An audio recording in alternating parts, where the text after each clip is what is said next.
Who mood माई चीज bye Spencer Johnson. क्या आप चेंज से निपटने का कोई इफेक्टिव तरीका जानते हैं? अगर अचानक आपकी जॉब छूट जाए तो आप क्या करोगे? अगर आपके बिजनेस में अचानक से कोई प्रॉब्लम आ जाए तो कैसे मैनेज करोगे? लाइफ में कुछ भी परमानेंट नहीं है। लाइफ में चेंज हमेशा आएंगे। फर्क सिर्फ इतना है कि आप उन चेंजेस या चैलेंजेस को कैसे फेस करते हो। वो मूव्ड माई चीज की स्टोरी 4 लोगों के बारे में है, जिनमें से एक आपको लाइफ में आने वाले चेंजेस से निपटने का बेस्ट तरीका बताएगा। हमारी स्टोरी के ये कैरेक्टर्स एक मेज यानी भूल भुलैया में रहते हैं, जिसमें कई सारे रूम्स और कॉरिडोर्स है। चीज हमारी लाइफ के डिजायर्स को रिप्रेजेंट करती है, फिर चाहे वो कोई स्टेबल जॉब हो या एक सक्सेसफुल बिजनेस या फिर एक लविंग फैमिली या गुड हेल्थ और पीस ऑफ माइंड। किसी दिन अगर ये चीज आपसे छीन ली जाए तो क्या होगा? तब आप क्या करोगे? आप स्टोरी के इन चारों कैरेक्टर्स के थ्रू खुद को देख सकते हो। कभी कभी चेंज एक्सपेक्ट करना काफी हार्ड होता है। कई बार आप फ्यूचर के बारे में सोचकर इतने डिप्रेस्ड और होपलेस हो जाते हो कि कुछ समझ नहीं आता। जैसे जैसे आप इस स्टोरी के कैरेक्टर की एडवेंचर भरी स्टोरी फॉलो करते जाएंगे, आपको कुछ वैल्यूएबल लेसन्स सीखने को मिलेंगे जो आप अपनी लाइफ में अप्लाई कर सकते हैं। वो मूड माई चीज। काफी पहले की बात है।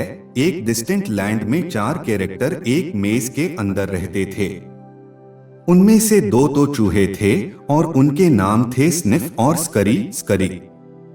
बाकी के 2 इंसान थे, लेकिन चूहे जितने ही साइज के, और उनके नाम थे हैम और हाव। स्निफ और स्करी गुड बिहेवियर वाले सीधे सादे चूहे थे। दोनों सारा दिन चीज के लिए सर्च स्निफ और स्करी करते थे, जैसा कि सारे चूहे करते हैं। जबकि हैम और हाव का इंसानों जैसा ही थोड़ा ज्यादा कॉम्प्लेक्स ब्रेन था। उनके अंदर इमोशंस थे और अपने बिलीफ्स भी। चीज उनके लिए भी उतनी ही प्रेसियस थी जितनी कि चूहों के लिए, क्योंकि चीज देखकर उन्हें भी उतनी ही खुशी मिलती थी। हर सुबह चूहे और छोटे इंसान अपने रनिंग शूज पहन के रेडी हो जाते थे। वो चारों अपने छोटे होल्स से निकलते और चीज की तलाश में पूरी भूल भुलैया का चक्कर काटते। मेज ट्विस्ट और टर्न से भरी थी, जिसमें ना जाने कितने दरवाजे और चैम्बर्स थे। कुछ चैम्बर्स के अंदर चीज थी और कुछ एकदम डार्क और एम्प्टी थे, जहां कोई भी अपना रास्ता भटक सकता था। इस भूल भुलैया के अंदर कई सारे ऐसे सीक्रेट्स थे जो अगर किसी को मिल जाए तो उसकी लाइफ खुशियों से भर सकती थी। स्निफ और स्करी अपनी सर्च के दौरान ट्रायल और एरर यूज करते थे। वो किसी कॉरिडोर में घुसते, अगर ये एम्प्टी होता तो वापस लौट आते और आगे बढ़ जाते। वो नोटिस करते कि कौन सा कॉरिडोर एम्प्टी है और नए की तलाश में जुट जाते। लेकिन हैम और हाव कॉम्प्लेक्स ब्रेन वाले थे, इसलिए चीजों को देखने का उनका नजरिया भी कॉम्प्लेक्स था। अक्सर उनके इमोशंस और बिलीफ्स उन पर हावी हो जाते थे और इसलिए उनकी तलाश भी ज्यादा चैलेंजिंग और कॉम्प्लिकेटेड होती थी। लेकिन चीज स्टेशन तक पहुंचने के उन चारों के ही अपने अपने तरीके थे। ये वो जगह थी जहां चीज के ढेर लगे रहते थे। चीज के इस खजाने को ढूंढने के बाद स्निफ, स्करी, हैम और हाव अपने अपने रूटीन के हिसाब लाइफ जी रहे थे। स्निफ और स्करी सुबह जल्दी उठते थे। वो अपने रनिंग शूज पहनकर स्टेशन सी तक दौड़ लगाते। वहां पहुंचकर दोनों अपने शूज उतारकर अपनी गर्दन में टांग में लेते ताकि जल्दी से दोबारा पहन सके। उसके बाद स्निफ और स्करी चीज जी भर के खाते। हैम और हाव इस मामले में थोड़े डिफरेंट थे। दोनों सुबह लेट उठते और स्लो वॉक करते हुए स्टेशन सी तक जाते।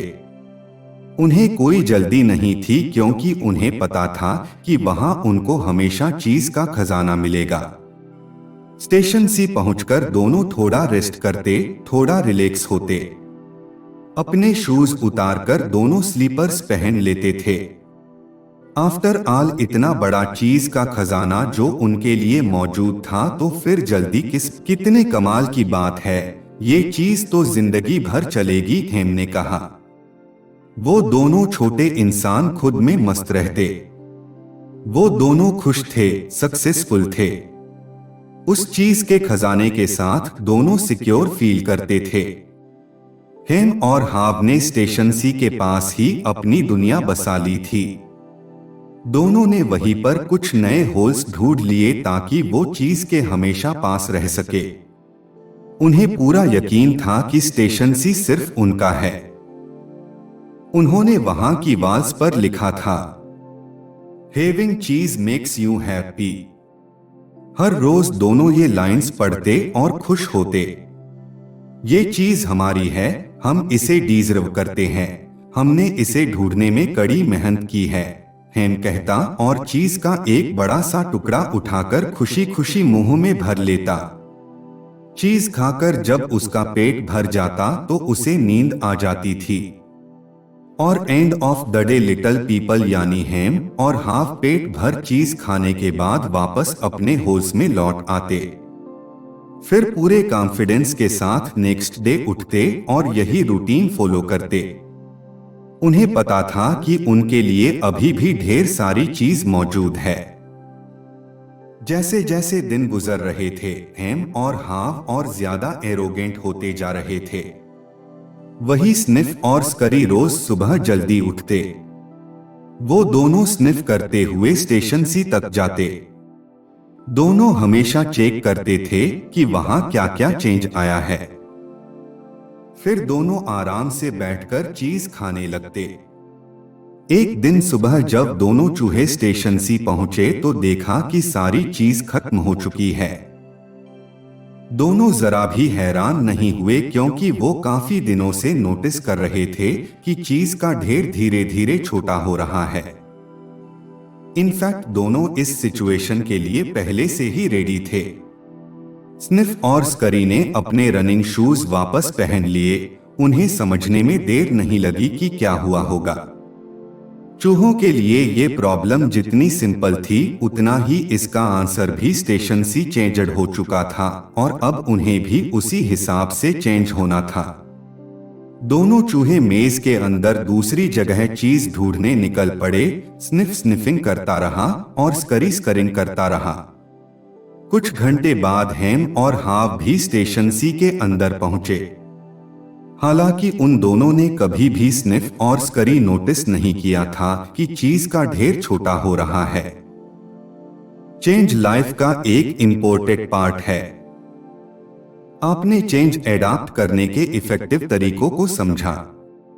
चीज हमेशा मूव होती रहेगी, लेकिन उसके साथ आपको भी मूव होना पड़ेगा।